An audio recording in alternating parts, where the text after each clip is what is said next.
Let me be clear. In this video, I'm only going to explain how to find a song's chords, not how to figure out licks and riffs. I usually figure those out by brute force trial and error combined with maniacal repetition. That's more madness than method, so it's not something I'd even advocate, much less teach. What I am going to do here is demonstrate how to identify a song's chords using as little music theory as possible. It's not that I don't think you should learn some music theory, mind you, it's just that I know you're a stubborn jackass and won't do it. I'm meeting you where you are. Understand, though, that I can't get away from theory entirely because theory includes the vocabulary we use to talk about music. To understand this video, you'll at least need to know how chords are constructed, but that should be about it. If you know, for instance, that a C minor chord is made up of the notes C, E flat, and G, and if you can quickly find those notes on your instrument, then you know enough theory to start analyzing songs by this method. Just one caveat before we begin. If you can't hear the difference between a major chord and a minor chord, or between a dominant seventh chord and a major seventh chord, you're not ready for this lesson. If that's your situation, scroll down to the description below and click the link to my videos on your training. All right, let's do this thing. Here are the 8 steps for analyzing a song by ear. Step 1. Get a good sound source and use it in a good listening environment. Unfortunately, smartphones and tablets don't project much bass, even through a good set of earbuds. And when it comes to song analysis, it's all about that bass. I cannot lie. Play the original recording through the biggest speaker you've got or through headphones with great bass response. And since you'll need to pause and skip back a lot during this process, control the song's playback using a device that you can easily reach from your instrument. I usually use an iPad and a Bluetooth speaker. Another thing that's really helpful is an acoustically dead listening space. Well, not dead exactly, but on life support. It's nearly impossible to hear musical details when sound is bouncing off the walls and other hard surfaces, so at least try to deaden the room a bit while not killing it outright. No need to go overboard. Step 2.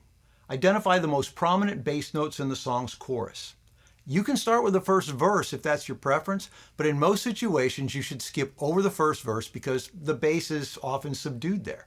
A lot of pop songs don't feature any bass instrument at all until the second verse or even the chorus, because that's where adding a bass can generate some extra excitement and interest. Don't make this harder than it has to be by starting at the beginning of the song. Pick a spot in the middle where the bottom end is thick and juicy and start there instead. That's usually the chorus. While listening to the chorus, sing the first bass note aloud and hold it while you pause the playback and hunt around on your instrument for that note. Write down each bass note in any kind of notation that makes sense to you. You can count beats and measures if you want, but it's often easier just to write the notes where they fall on a printed lyric sheet. Don't try to catch all the bass notes in this step. Concentrate on the first note you hear each time there's a chord change. Sing it, find it on your instrument, write it down. Step 3. Now use those bass notes to identify chords and add those chords to your notation sheet as you go. Again, I recommend simplifying notation by writing the chords on a lyric sheet above the words being sung when the chord changes occur. In most situations, the most prominent bass notes, especially the ones that fall on downbeats and on chord changes, are the root notes of the chords. So if you hear a G bass note on the first downbeat of the chorus, the first chord of the chorus is almost certainly either a G major or a G minor. Try both of those out on your instrument to see which one works. If neither the major nor the minor sound quite right, try out the next most likely suspects. Still assuming that G is the root of the chord, try variations on G major such as G7, G major 7, G sus4, G9. And if those don't work, try common variations on G minor, such as G minor 7, or, well, let's be honest, that's about it where pop music is concerned. If none of those work, you're probably dealing with a slash chord. A slash chord is one in which the bass note is not the root of the chord, and those are notated with a slash symbol. A G/B, for instance, is a G chord played with a B in the bass. In most cases, the bass note in the slash chord will be one of the other 2 notes in the triad. For example, if you're hearing a G bass note, but you can't find a variation of G major or G minor that sound right to you, your next best guess is that it's an E flat/G chord, because G is the third interval in an E flat major chord. But it could also be an E minor/G, because G is the third interval in an E minor chord. Or it could be a C/G, because G is the 5th interval in a C major chord. Sorry, I know I promised you I'd go easy on music theory, and I swear to you that the worst is now behind us. Be aware that on rare occasions you will find slash chords with something in the bass other than the third or the fifth of the chord. It's rare but not unheard of, for instance, to put the seventh interval of the chord in the bass. So if the bass note is G and nothing else sounds right to you, the chord might be an A7/G or an A minor 7/G. Fear not though, you're unlikely to run into chords like that unless you're playing jazz. And if you're playing jazz, it's doubtful that you're watching this video, you're over on Adam Neely's channel. Step 4.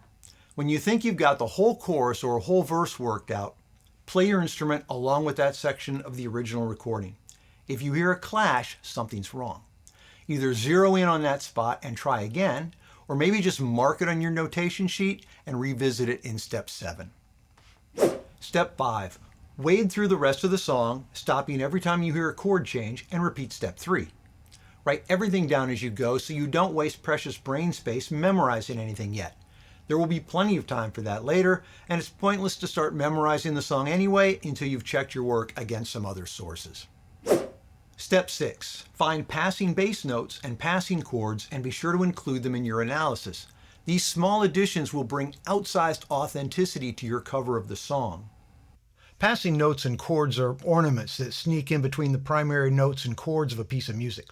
In pop and folk music, for instance, it's common to bridge the gap between a C major chord and an A minor chord with a G/B chord.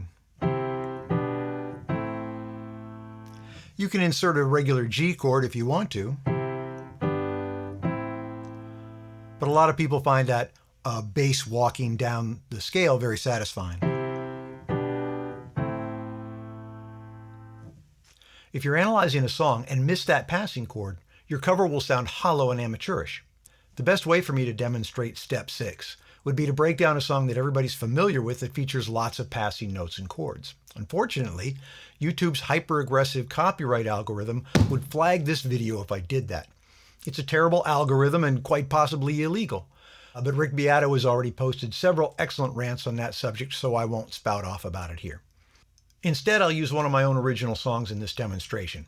It'll work because each verse features a passing chord and a bunch of passing bass notes, but since you've never heard it before, it's suboptimal as a teaching tool. But I promised I wouldn't rant. So here's the intro to a song I wrote a million years ago called Chicago Blues. It sounds really busy because of all the passing notes and passing chords, but it's really just a standard 1-6-2-5 progression with ornaments.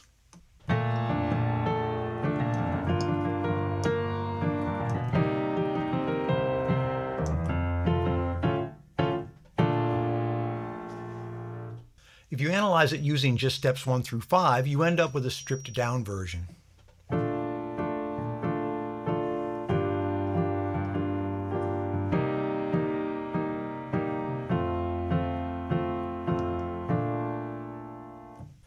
The passing bass notes in the original are little half-step triplet walk-ups.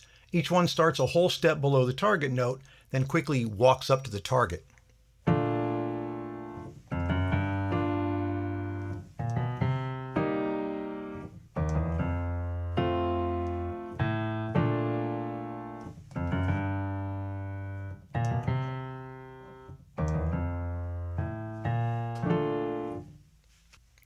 The original version also includes a jazzy passing chord at the end of the progression that helps energize the cadence that leads into the verse.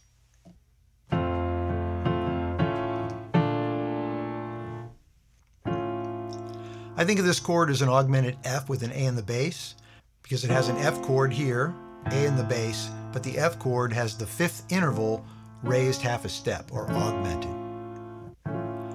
But another musician might call it an augmented C sharp with an A in the bass, while a third musician might call it an augmented A.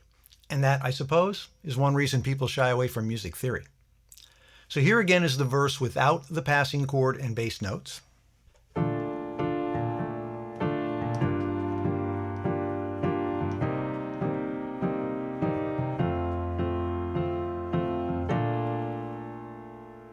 And here's the final version.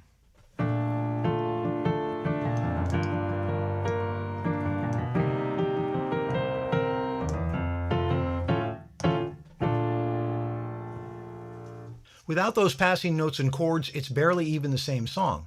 But that's what you'd get with a lazy amateurish analysis of the passing chords and bass notes. So, Don't skip step 6. Step 7, compare your analysis to several other sources. Go to a couple popular tab websites and see what's there. Also find some video tutorials if any are available. Then find some cover versions of the song, and don't forget to look for live versions of the song by the original artist. Sometimes you'll strike gold and find one in which you can see his or her hands on the instrument. Compare each of those sources to your own analysis and also to each other. When you find differences among those sources, check those points of disagreement against the original recording. And finally, step 8. Walk away for a while. Once you've gotten used to hearing a particular chord progression, it will start sounding right to you whether it's right or not. So give it a few days, then come back and listen again. Not to your version, but to the original. You're likely to notice places now where the recording sounds different to what you've been playing. Zoom in on those spots and figure out what you got wrong, then fix it. Right now you're thinking, but Whit, why would I do all that work instead of just learning my favorite songs from YouTube tutorials? 3 reasons, Grasshopper. 1, there may not be any tutorials for the song you want to learn. Happens to me all the time. 2, many tutorials are incorrect because they were created by people with little or no ear training. 3, analyzing songs will make you a better musician.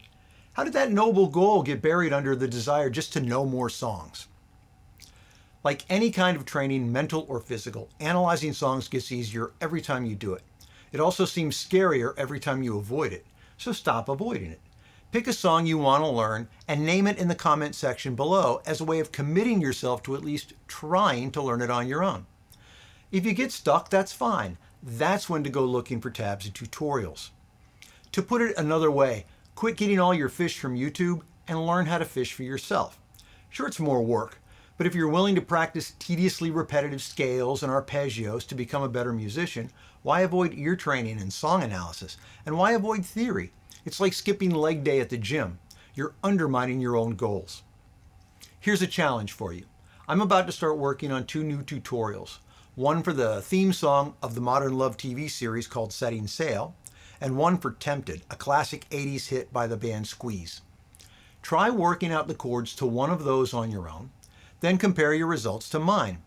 Hit the subscribe button and ring the notifications bell if you don't want to miss those tutorials. Something else to do in the meantime is get yourself some ear training. Check out my videos on that subject right now, because we are done here. See you next time.